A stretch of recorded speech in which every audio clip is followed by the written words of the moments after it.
अस्सलामुअलैकुम, वेलकम है आप लोगों का मेरे चैनल में।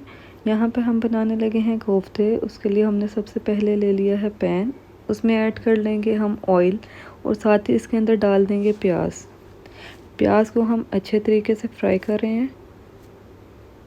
जैसे ही हमारे प्याज फ्राई हो जाएंगे तो हम उसको निकाल लेंगे।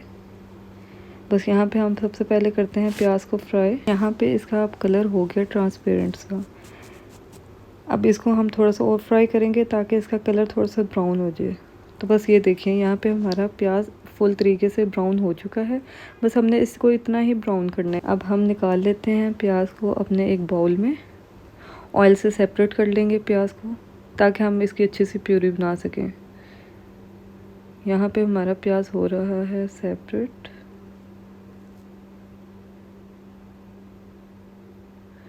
ये देखें कितना प्यारा सा कलर इसका आया है।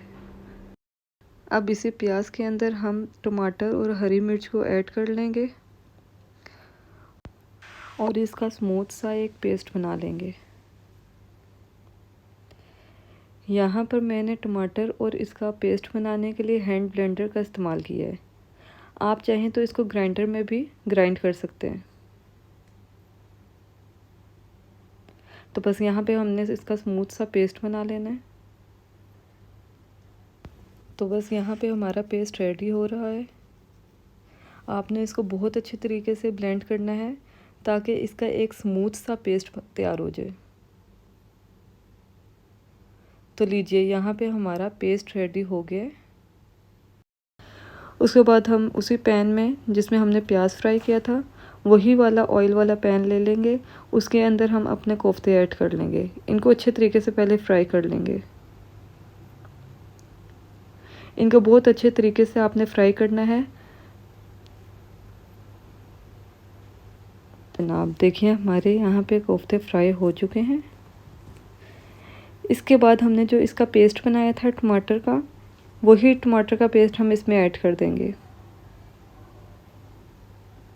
इसको ऐड करके हमने इसको अच्छे तरीके से मिक्स कर लेना है कोफ्तों के साथ,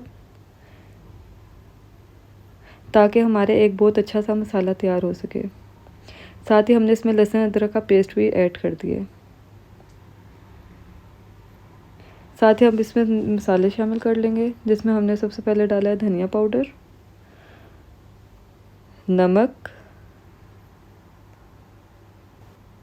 नमक आप अपने हिसाब से डाल सकते हैं। उसके बाद हमने इसमें 1 चम्मच लाल मिर्च का ऐड कर दिए।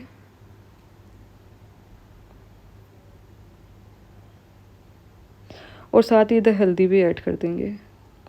बस इन मसालों को डाल के आप अच्छे तरीके से इसकी भुनाई कर लें। इसकी भुनाई आपने बहुत अच्छे तरीके से करनी है। जब तक सालन की अच्छी भुनाई ना हो तो उसका टेस्ट डेवलप नहीं होता। आपने इसकी बहुत अच्छे तरीके से भुनाई कर लेनी है। तो यहाँ पे मैं बहुत अच्छे तरीके से इसकी भुनाई कर रही हूँ, जैसा कि आप देख रहे हैं। तो लीजिए, यहाँ पे हमारे कोफ्तों की भुनाई हो चुकी है। जैसे ही आपका ऑयल सेपरेट हो जाए तो आप उसके अंदर पानी डाल दें।